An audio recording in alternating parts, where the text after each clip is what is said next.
Rod, would you lead us in the pledge? I pledge allegiance to the flag of the United States of America and to the republic for which it stands, one nation, under God, indivisible, with liberty and justice for all.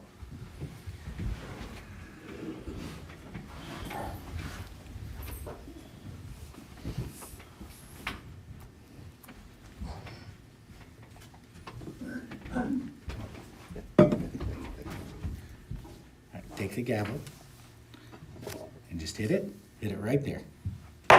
There you go. I call to order this regular session of the Vienna City Council with the assistance of my very special friend this evening. Thank you for that. Having taken roll and having quorum, we will proceed. The first item on our agenda this evening is the public forum. We have one individual signed up to speak who needs no introduction, Mr. Henry Sasson. Henry Sasson, 1307 Greenmount Hills Drive, Indiana. I just got two things on the list. Number one is Saturday, PHS has their Penguin Invitational for swim at the YMCA. Please feel free to show up and support them. Number two is the last big snowstorm that we had in Vienna. Roads were really bad on that night. I ran into Chad out on 46th Street because I was picking up my daughter from Marietta Memorial Hospital working. Had to drop a friend off in North Hills because they couldn't drive from Marietta over. The roads in Williamstown were bad. The roads on that Sunday. The roads in Marietta were bad for a couple days, not just, on Sunday and Saturday night. But Vienna did a really good job. I got to commend those folks. Now, I did make an observation that I don't know how we as council can do it, but on that Sunday, once, the plows made it through several times, driving up some roads, it was nice because the road was completely plowed both sides, which allows traffic, parking, and everything else. Then there were some streets that looked like somebody was with DUI because, you go like this because of the cars that were parked and everything like that. Is there a way that we as Vienna can ask if there's a snowfall for people to park on their driveways if they have the capability to park on their driveways? I did ask around, and there were people that have a long driveway. They park one car on a driveway or in a garage and the other two on the street because it's convenient. They don't have to go through and move the cars around. I mean, it would really help the city and even the people using, driving around town if we can do something like that for snow removal. I'm sure Metz and his gang will really love it, but what can we do? That's all I got. Thank you. The minutes from the December 11, 2025 meeting have been printed, posted, and circulated. Are there any additions or corrections to the minutes? If not, let the minutes stand as submitted. On the agenda. What's on the agenda? On the agenda, it says 12/11/26. Hey, I'm on fire. You're on fire. You're really on fire. Already got Hey, I wasn't going to point that out publicly, but thank you. I whispered. Yes, thank you. And I can't hear. Yeah, and he can't hear. So at any rate, we're not approving minutes in advance. Thanks, Ross. Sorry. Henry, do you have a treasurer's report for us? Yep. I reviewed the reconciliations of funds dated January 5th, 2026, and the short budget report at a high level and compared them to the previous month. The accounts are in order and the city of Vienna is financially sound to pay its bills. Are there any additions, corrections, or comments regarding the treasurer's report? If not, let them stand so submitted. We have no unfinished business, so moving on right into our agenda for new business. We have Mr. Kesterson here in Andrew Wolfter, who is going to come and do a presentation and give us an update about what's going on with the transit levy.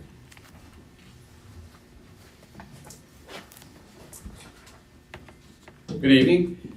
I'm Andrew Wolfter, I'm an attorney in Parkersburg, and I have represented the Transit Authority on various issues for many years, and have the pleasure of working with Mike Kesterson, the general manager.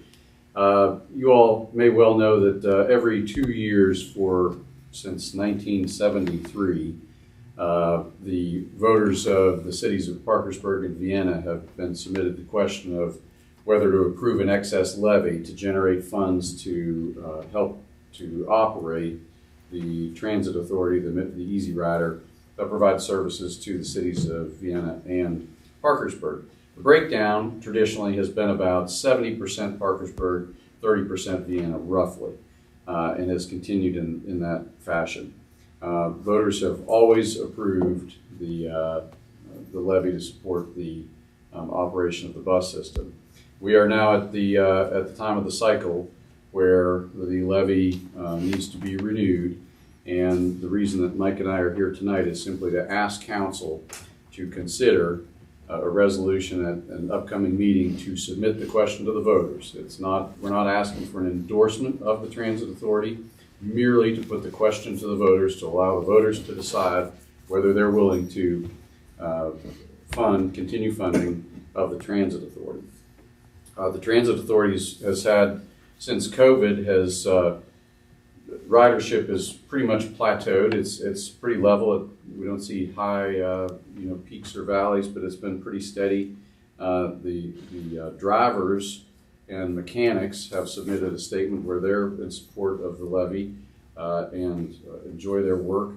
The transit authority does a lot of things other than just transport folks around, but it does provide a necessary service to our area, and it's beneficial to the area. It's something that employers look at when they're looking to come to the area. Is there public transportation? Yes. As a matter of fact, we have a very robust transit authority that has operated well. Mike does a really good job trying to be receptive to ridership. If folks think there might be a better route, we're all happy to listen to that and figure out, does it make sense to do that?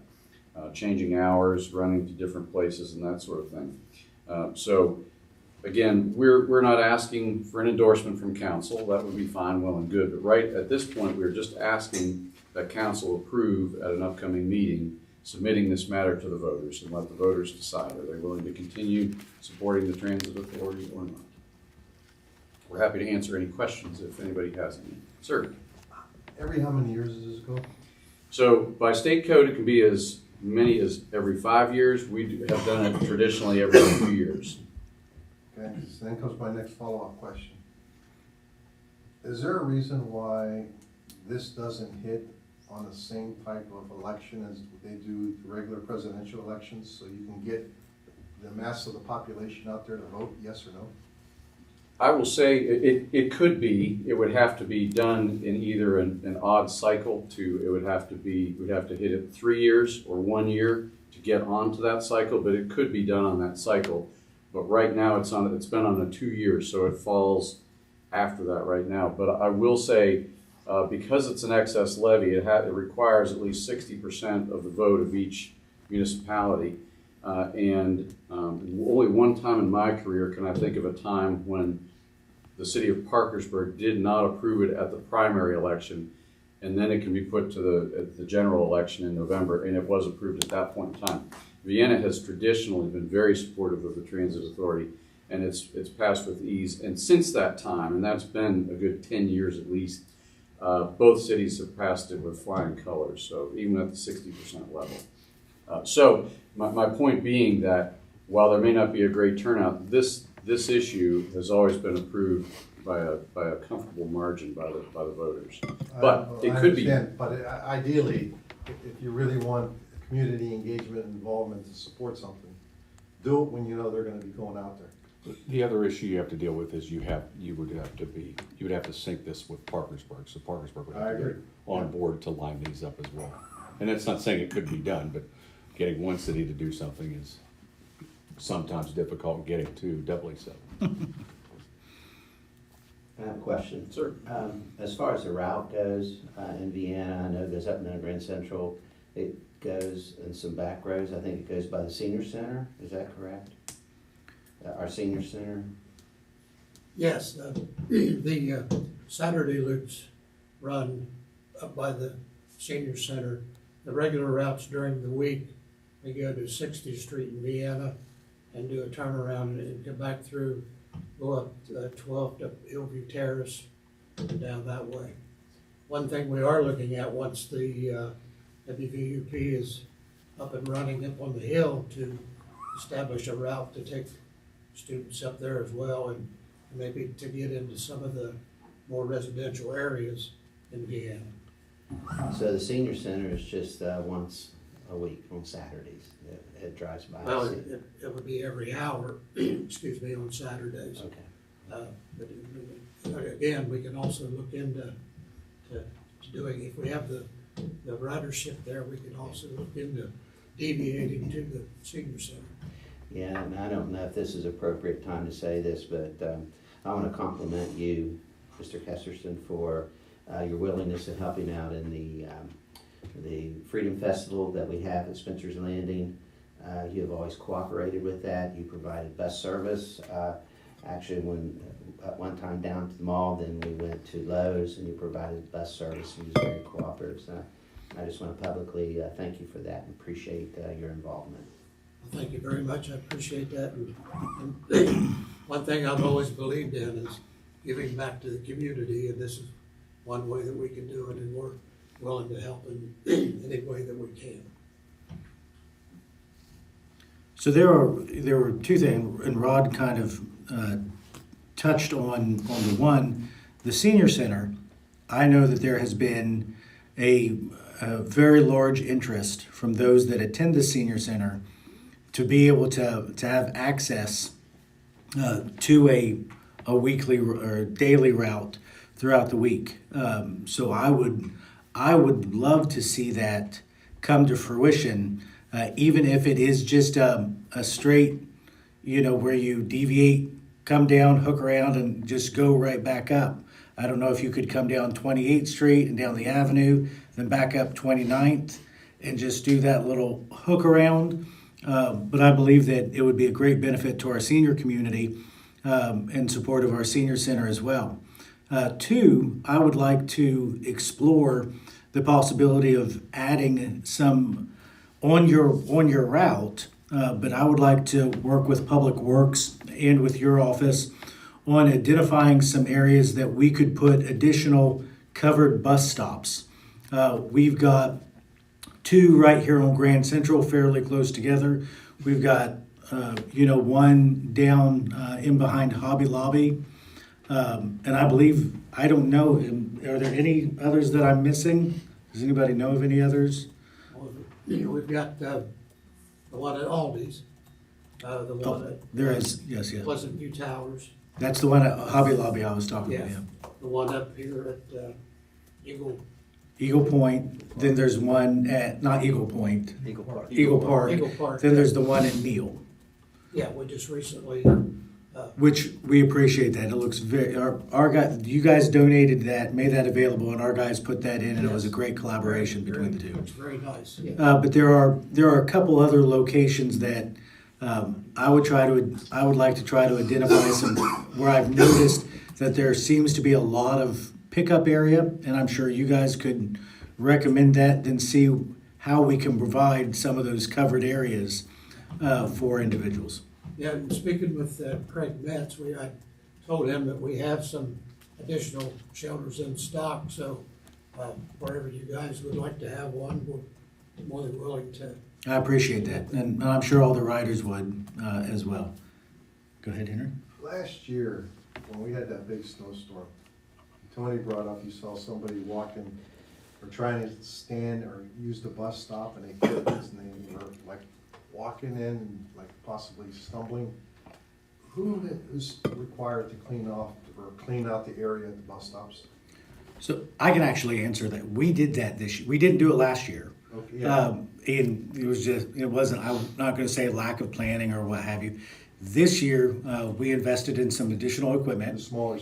The smaller, I did some areas with that. We also have another unit that hadn't been being used, and we pulled it out and got it up and functional and actually put a salter on the back of another smaller tractor that we had. And we cleared all the bus stops within the local area on Grand Central. We didn't get down to Pleasant View Towers, I don't think, but we did all of the main ones that we got to.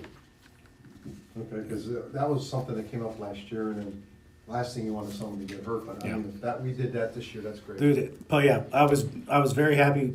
Craig Metz assigned an individual specifically to a piece of equipment to help with that. Then I did some stuff as well, but I think we did a much better job this year. Can I ask Mr. Wolfter a couple Yeah, questions? go right ahead, sir. And I'll try to make these easy. Mr. Wolfter, I reviewed the documents that you sent, and as I look at it, it appears that the form that you proposed to use this year is identical in form and structure to the prior levy order. Is that correct? Except for the difference in numbers, which is slight, but yes, the substance of the document is the same. And just so we're clear, the current and proposed MOVTA, the Transit Authority levy rates, those are going to remain the same as well. That is correct. And just so I'm also clear, those rates remain below the statutory maximums. That's correct. Okay. And then if you want to explore the dollar amount changes, I don't have an issue with that, but I just want to make sure everybody understood the levy rates were staying the same and they were below the statutory maximums. Well, this will be in the form of a resolution. Yes. Okay. Yeah, we have we have the documentation prepared. How it actually looks is an order. And I think in years, I don't know, 10, 15 years ago, I think we stopped doing an ordinance and we started doing it by resolution, and Parkersburg joined us a couple of years ago. We have the paperwork, it'll come, it should be ready to go for the next council meeting. Anyone else have any questions or comments? Again, we appreciate everything that the Transit Authority does for Vienna. I know that it is highly used, and it is a great resource. And I was in a conversation, and I'll leave you with this. And I was in DC, and I had a conversation, and they said, Vienna, that's probably too small to have public transportation. And I was able to very confidently say we have excellent public transportation that we offer our residents. And I'm very thankful for it, and I know the residents are as well. So thank you for everything that you do. Thank you all. Appreciate it. Moving on to the next item of discussion on our agenda is a review of the employee benefits. Sir? Thank you, Mayor. Hand out some packet to each of the council members. Thank you. Thank you, sir. You're welcome. Thank you. Well, good to see you. Hopefully we give me two. Did I give you two? That's okay. One for left eye, one for right eye. That's right. You don't have double vision, do you? Not tonight. Good evening. I'm Mark Schwindeman with the Schwindeman Agency. Andrea Parks, one of our account executives, has joined me this evening. And what we wanted to do tonight is talk a little bit about process and the relationship and the partnership that we've had with the City of Vienna and the Schwindeman Agency for a good number of years now concerning employee benefits.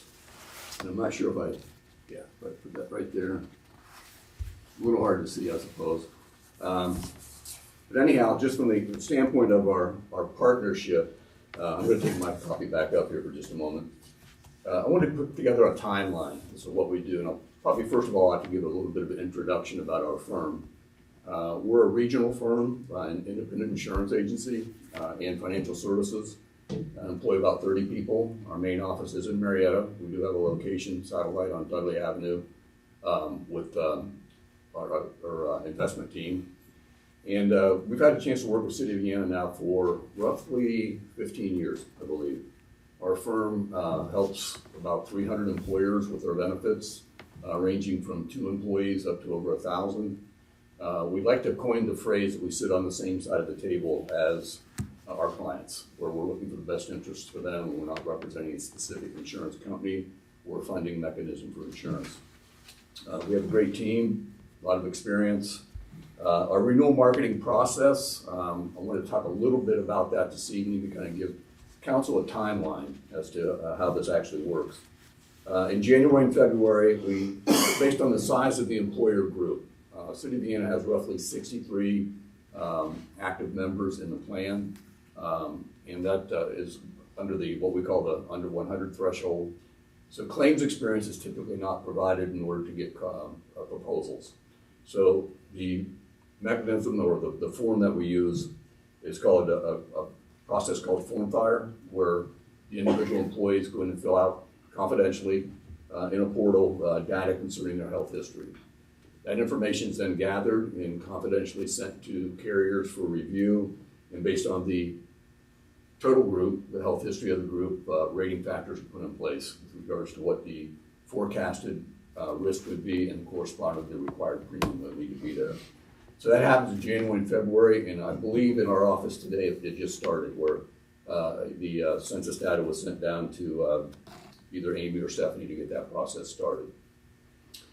In February, we market the City of Vienna's benefits with multiple carriers, find out best benefits, best pricing opportunities there.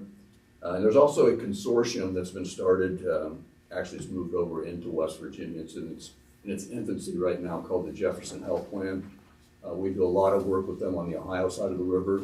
Think of it as an association plan for governmental entities, where governmental entities can band together in order to purchase healthcare coverage, spreading more risk. And again, that's somewhat on the infancy stages here in West Virginia. Early February, we expect Highmark to release its renewal rate for July 1st. That's when we typically receive it. Mid-February, we negotiate renewal rates with competitive carriers, and Highmark can also review alternative plan designs that we looked at. And I'll talk a little bit about that when we get into the benefit discussion. February and early March, we meet multiple times to discuss the renewal and alternatives with administration and committee members, and to come to a kind of a conclusion as to what may make some sense from a financing standpoint and with regards to the budget. Additionally, the ancillary benefits, which would include the dental, the vision, life insurance, short-term disability, long-term disability, those are also reviewed and marketed to make sure that we're getting best pricing for the City of Vienna and best value for the City of Vienna, not necessarily just price related. In March, final recommendations, this is early March, are made to through the committee and the budget process, the City Council for decision prior to the March deadline, budget deadline. For some ongoing services, what we also provide, we have an employee benefits website that employees can go to view all their benefits and the City of Vienna offers. We also do an employee benefits guide for handout at open enrollment meetings that lists all the benefits that the employees have. And the City of Vienna also has the access to our advocacy team, which our advocacy team, we like to work as the liaison between the plan member and the insurance companies with regards to any potential claims issues that they may have, and kind of work that process through for them, rather than having the city involved in that process. So that gives us an idea, kind of the marketing process, the timeline, and the ongoing services that we provide. Before I move into benefits, are there any questions concerning Yes. what we do? You also provide whether or not the city's coverage is credible coverage, Absolutely, absolutely, yes. and then that's a federal requirement, correct? That is correct, especially with regards to prescription drugs. Okay. Also want to just comment to the rest of the council members, the amount of work that Mr. Schwindelman does for the city. In my 32 years of being a Highmark Blue Cross Blue Shield Director of Underwriting, he's one of the most thorough agents/brokers we deal with. Thank you. And from an underwriting point of view, it was a pain at times because I was dealing with the renewals all throughout the whole year, and we wanted to get things settled and done and over with. But Mark has done a great job on that, and I learned to appreciate the due diligence that him and his staff does. So I do want to commend you on that for the record. Thank you, appreciate that. If I could just comment too, one other quick comment. we looked at the last 5 years of renewals, excuse me. The average renewal has been, on a yearly basis, increase. And actually had a decrease 2 years ago and a 1.62% increase this last year. The average increase has been less than 5% over the last 6 years. So and a lot of that credit goes to my staff, who does a great job in working through the information and then negotiating with underwriters such as Rod to get the best offerings that we can. Other questions before I move on to benefits? Okay. The handout in the packet, oh, thank you, Teresa. Thank you. So the handout, we put together a two-page overview of the benefits offered by the City of Vienna to the employees of the City of Vienna. Probably one thing I ought to comment on here is working with the philosophy of each employer group that we work with. And that includes not just the benefits, it also includes salary, benefits, and how do you be competitive with regards to competition with your wages, your benefits, and for your staff, for good retention and attraction of new valuable employees. So that comes into play as well in our discussion.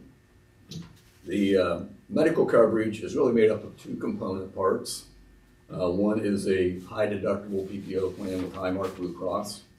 The deductible is $6,000 per individual, $12,000 per family, and that deductible is embedded into the family deductible of $6,000, so that no one individual within the family would incur more than a $6,000 deductible. There's no co-insurance. Co-insurance would be a cost share after the deductible, so it's 100% coverage for major medical services after the deductible. The maximum out-of-pocket of $9,200 per single, and then twice that, $18,400 per family. Once again, it's embedded at $9,200.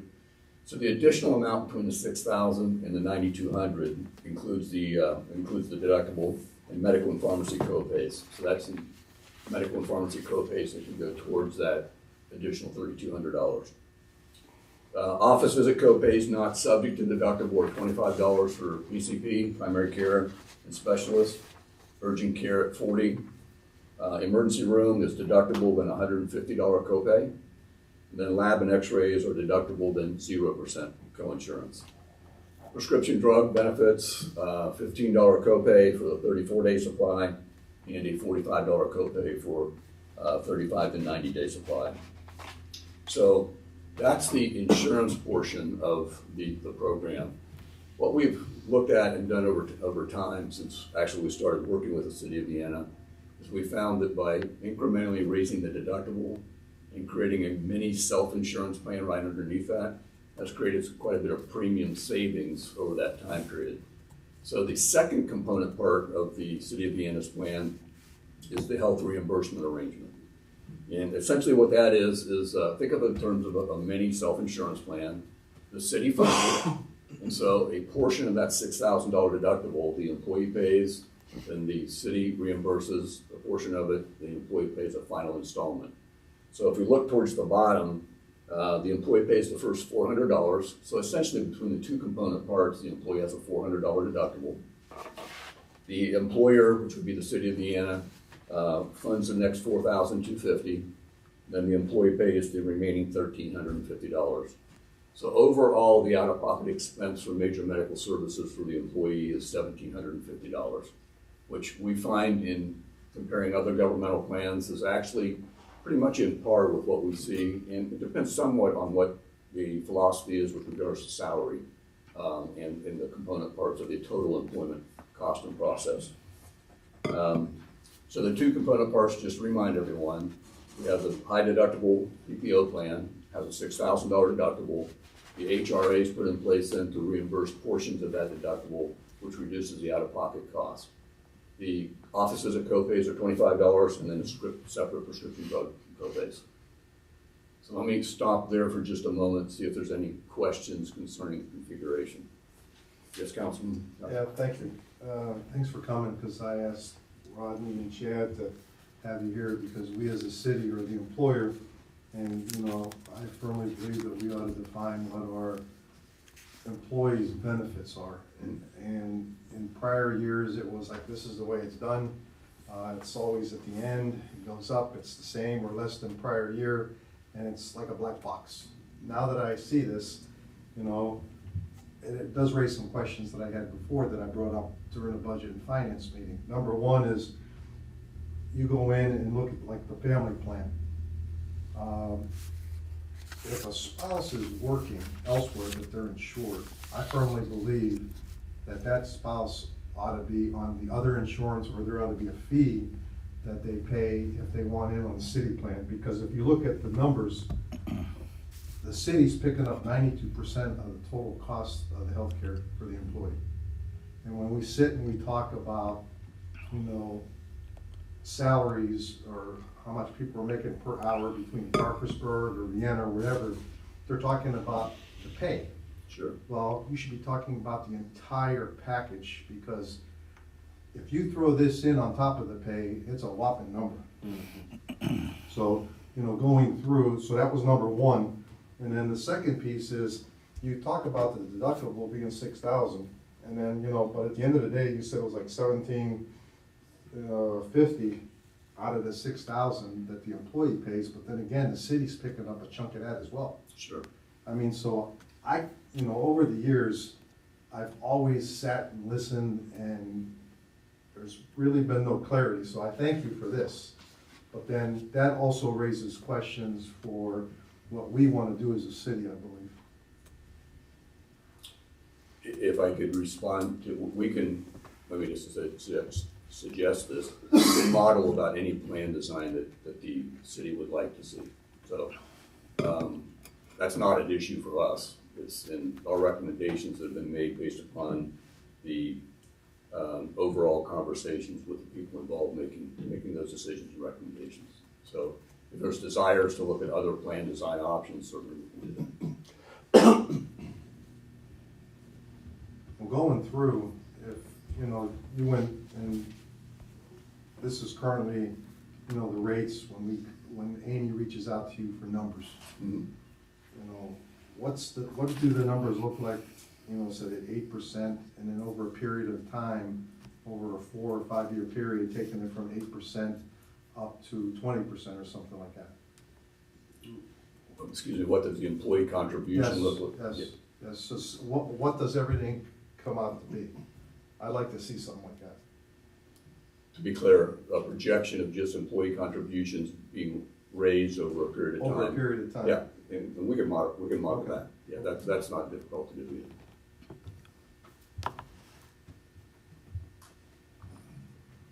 either.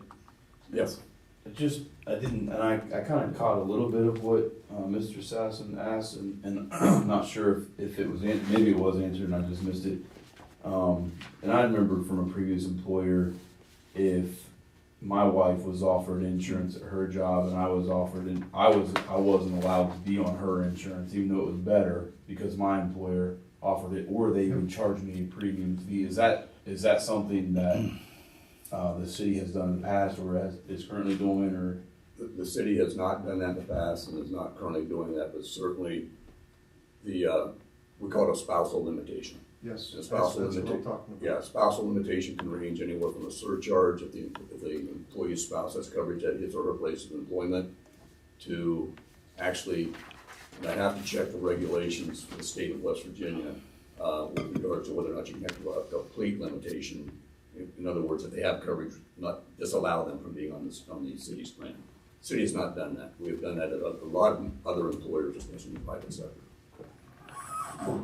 So I'm going to address and give my 2 cents about that. I strongly disagree with that. I will always strongly disagree with that, and I will always fight against that.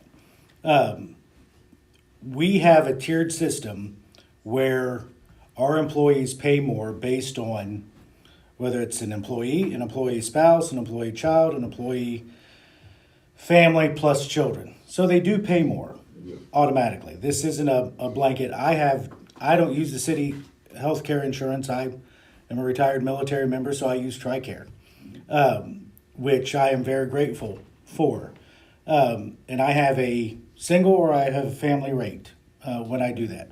So I want to point out that our employees are already paying more if they if they're single, if they're an employee spouse, if they're an employee with children, not spouse, than an employee family.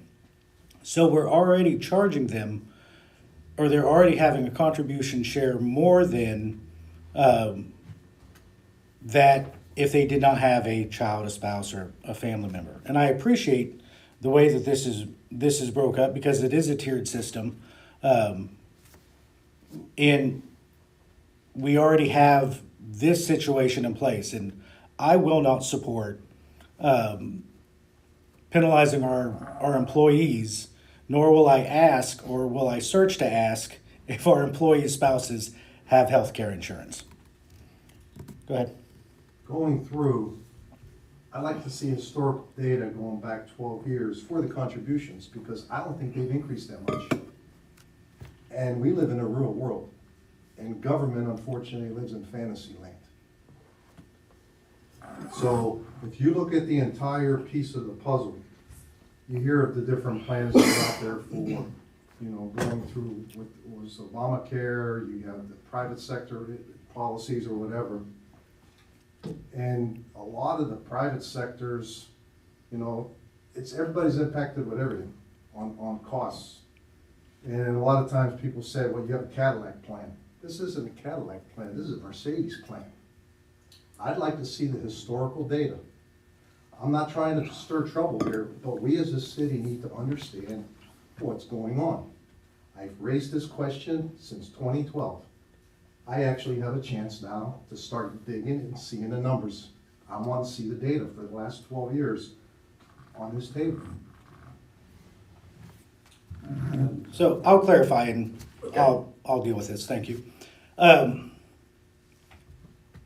As long as I sit in this chair, I will not take away healthcare benefits or increase benefits or increase the cost of benefits to a point that it would be detrimental to our employees. I cannot pay our employees high costs of salaries and other benefits. We can, however, provide them with affordable and fair health care coverage. I believe we do that. I am more than happy to request to get your data, but I will not support, and I go on the record officially as saying, from my office, our health care benefits will remain at a high standard for our employees now and for the foreseeable future. Any other questions or comments on Yes, I do. that? Go ahead. Just one, and going back to spousal limitation, it's been my experience that when you implement that, you do get adversely selected against. And what's that mean is that typically working spouses use less of the claims or less of the coverage than non-working spouses. So you're selected against, and what happens is you don't get the premium that you need to help offset the cost, which actually drives up rate increases. If I could comment. Go ahead, concerning Then I have one other thing. Go that. ahead. Go right ahead, Rod. Yeah, that's fine. No, it's a different subject. No, I was just getting ready to say that, and especially in a group of less, we see more spousal limitation in groups well over 100 employee lives. When you have a small group with 63 individuals, Mr. Smith was correct. You run into a situation where you can have adverse selection. If I look at the rate structure that you have on the right-hand side of this sheet of paper, your rates are actually very, very competitive for the plan design that you have. That's partially because there's more premium to spread the risk over. When you start removing spouses due to a spousal surcharge or a spousal limitation, typically what you do have over years, may not be the first year, you have adverse selection whereby the remaining insured dependents have higher costs and there's not enough premium to support that. So instead of single-digit increases, we start seeing double-digit increases. So that's a potential downside to a spousal limitation on a group of your size.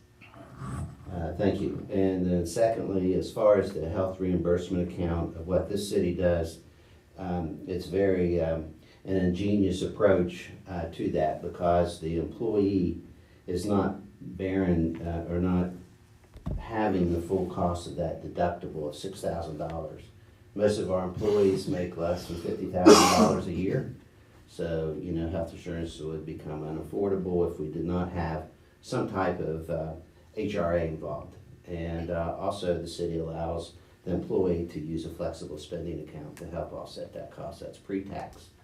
So the city, from a underwriting point of view, when my old job is doing what they can with the amount of employees they have. They've done a great job.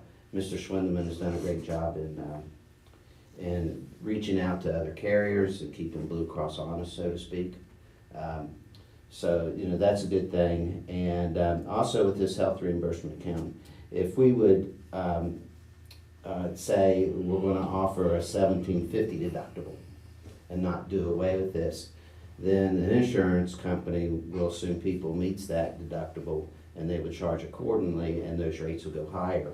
What this does is some people will meet it, some people don't.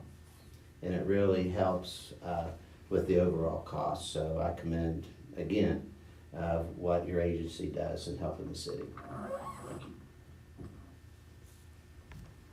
Harry? I agree with what the mayor said about the importance of the benefit to the employees, because we're lucky to have VN employees that have been here for their entire career, and without these benefits, we wouldn't have those employees. Somebody else would steal them. So I really like that part, and I commend you for the vigilance that you have in looking for things to make the plan better for everyone.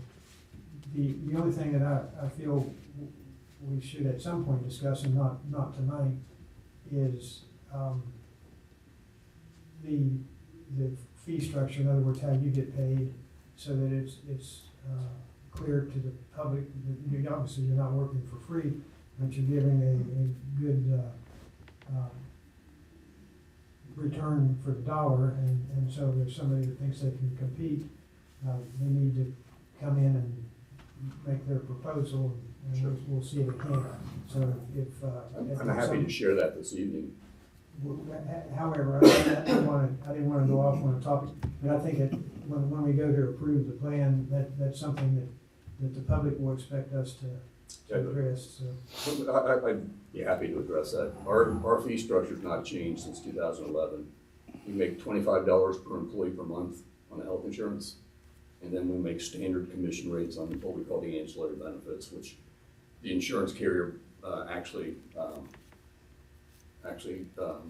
it's their typical commission schedule that we work with on dental, vision. So in other words, the insurance company gives us the same commission to whoever the agent is. Correct. And actually, your commission's not built into your rate structure. We bill that separately as a bill to the city. So we're happy to disclose that. So we're very pleased. We're fine with that.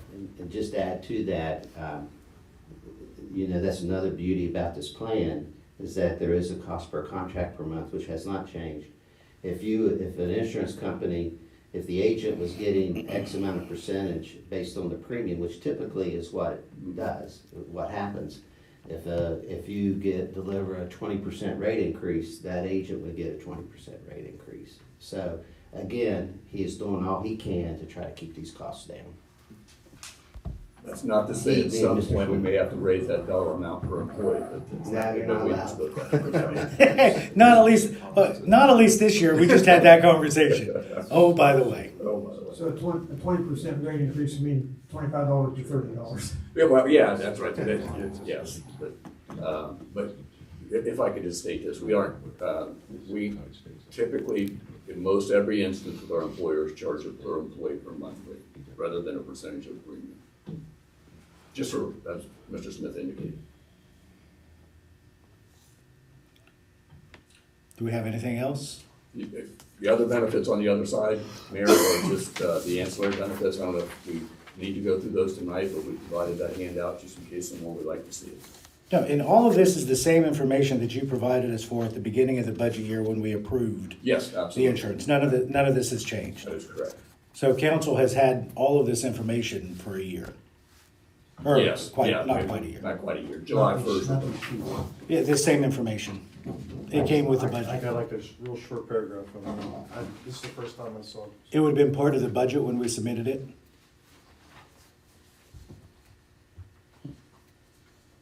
Anything else for him? Going once? Going twice?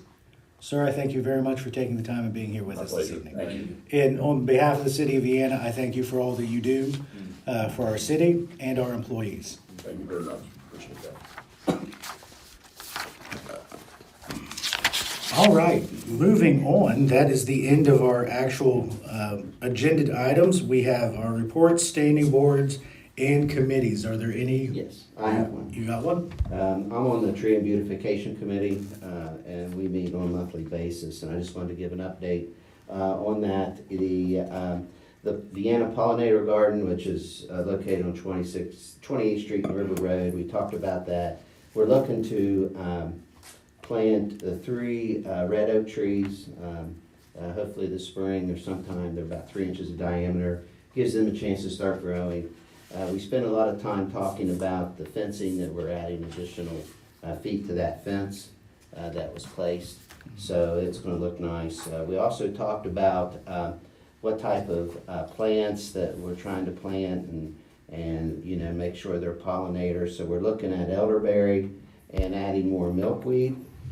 If you get 100 square feet or 10 by 10 plot of milkweed, you could become a milkweed way station. And what that does is the monarch butterfly, which the government has put them on an endangered species list, although they haven't enacted on that as far as my understanding goes, but it's in writing, and they're trying to get that the monarch butterfly population up. You're probably not interested in this, but they're one of the few butterflies that migrate to Mexico every year. It's amazing the process that they go through.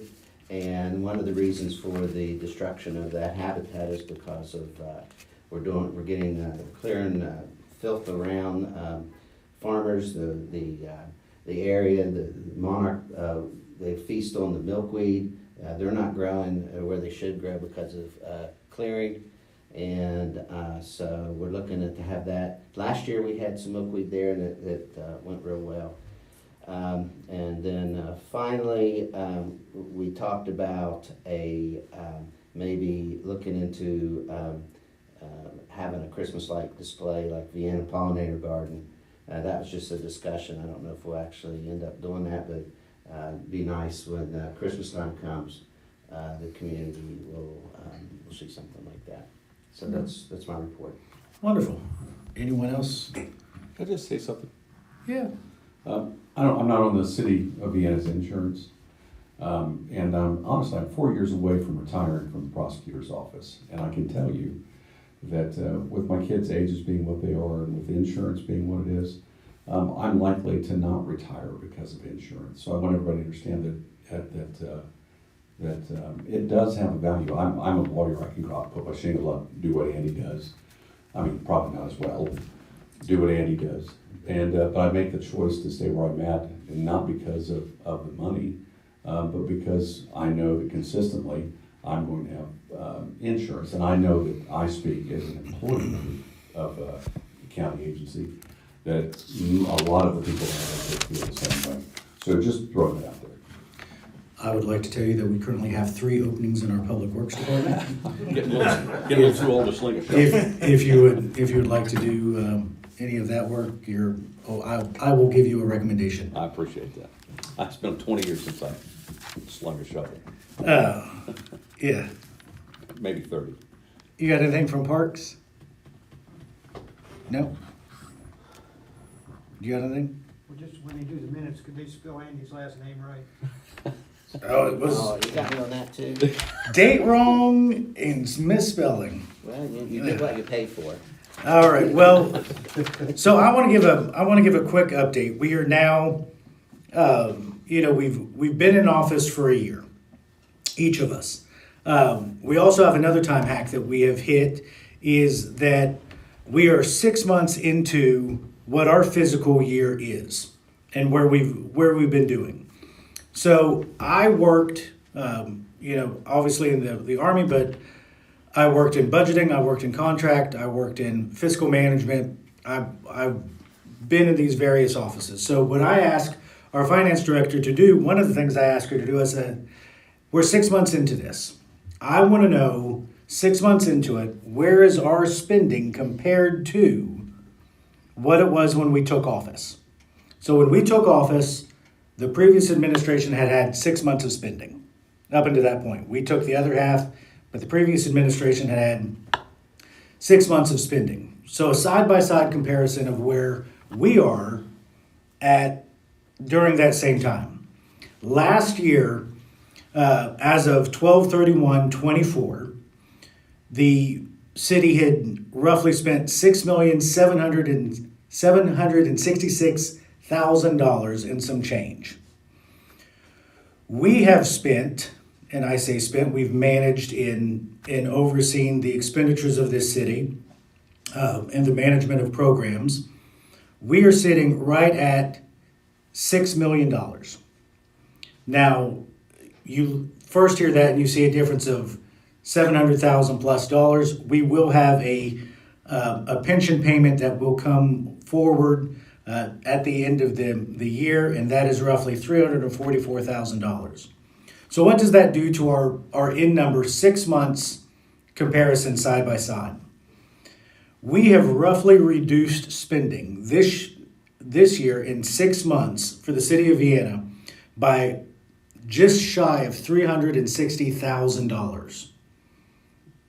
That's the savings that we have managed and we have done. I believe that's huge. That's not been done in huge chunks. We've not cut away programs. We've not fired half of our employees. That has been done because working with our finance department and working with our department heads, we have very responsibly, I believe, very responsibly managed the tax dollars and the budget that we had and that we've been working through. And I believe that is a significant milestone to be able to say, in a 6 month comparison, we are $360,000 less than what we were last year. And I believe that's a good testimony to our fiscal management. I believe that's a good testimony to the responsibility taken on by our department heads and by the administration as a whole, which this council has served and worked to further. And I appreciate that. So just in a side-by-side, we are in a really good position, and I'm really happy to be able to see that. In closing, I take very seriously our employees and our employee benefits and our employee pay structure and everything that goes along with that. At the end of the day, everyone in this city works for me. I am responsible for not only the residents and businesses of Vienna, but more so I am responsible for all of those that have chosen to make Vienna their home in the way of employment. I have been out there with our public works teams when they're digging holes in the freezing cold, wet, and rain. I've been out with our police when they have had to respond to emergencies. I've been out with our parks crews when they've had to take care of emergency situations and do work that, some may not want to do, but they've done it. And for the most part, I believe and I know they've done it because they love our city just as much as we love our city and serve. And I am very thankful for every employee that we have. And we will always do our best to provide an environment to which they are healthy, happy, and fulfilled in the jobs that they do. So with that, are there any other closing comments? Can you add what's gonna happen about the snow removal comment for discussion, or are you gonna, can we take that up separately with Craig? On the About, Changing vehicles off the street? So we did kind of put that out on social media. This year, we asked, we can put that, and we can put that, you get your utility bill, your water bill. We could also, there's a spot on that utility bill that we could put a special message that would ask, obviously we can't, unless the city did an enforcement for like emergency snow routes. I've been in cities that they've done that where if it snows, it's a no-no, and you can get ticketed if you're parked on the road. And we don't have.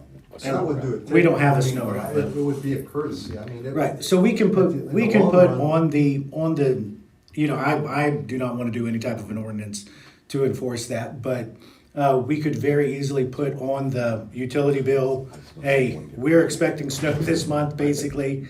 If you can, please keep your cars off the road during. It's a minor inconvenience, but Yeah. at the end of the day, people driving up and down and later to park on the street, once it's plowed, it's a free for all, go back to park on the street. Absolutely. Before we close, I had one request. Brian Flynn is here. He apologized for not being able to make the public forum. He has asked this council to allow him to speak, although it's out of turn with the public forum.